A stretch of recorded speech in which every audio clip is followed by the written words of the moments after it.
coming to you from beautiful Florida. And today our question comes to us from Laurel Crow.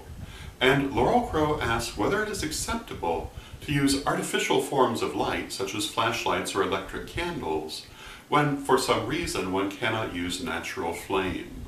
For example, one may have issues of insurance or public policy that prevent the use of flame where you happen to be practicing at that moment. And my answer to this is yes, absolutely, and of course. In the end, the question is always what will work in the situation. And if you cannot use natural flame, then certainly you should replace it with something else. There's nothing wrong with this, and it can even be quite interesting.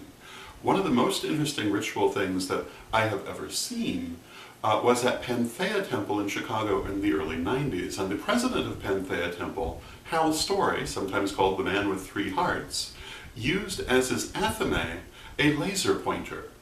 And this was a very effective technique. It was very interesting, and I have never forgotten it. It's a very good use of technology integrated into our very ancient art.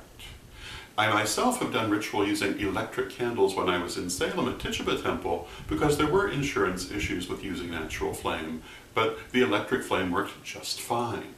Another very interesting thing I've seen is the use of LEDs. My good friend Novella once many years ago at a Samhain ritual had a glass bowl full of glass pebbles with an artificial raven mounted on top and a light shining up from the bottom, which of course was an electric light. But in the dark ritual room, it was incredibly effective and atmospheric.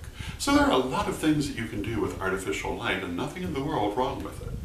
Now, having said all of that, I will also say that natural flame has many benefits of its own that electric light does not. Natural flame generates spiritual energy that you can use in your ritual. The more natural flame you have, the more of that extra energy is available for you to use and direct. And at least in my experience, electric light does not generate that same kind of energy, though it does generate energy that can also be focused and directed in a very similar way. So I would say that if I have my druthers, I would always prefer the natural flame, but electric light can be used in almost exactly the same ways, just without quite as much punch. Although it may be that in coming years we'll find out how to give it a little bit more punch. And if you'd like to learn more about how to direct the energy created through electrical appliances, read my Witch School 3rd Degree book because we talk about that in there.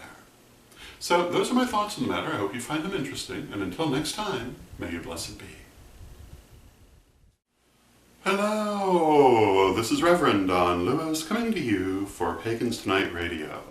Pagans Tonight Radio is an online radio network with different hosts and different shows 7 nights a week. There's something for every taste, including Spanish language programming on Saturday evening. Check out paganstonight.com today.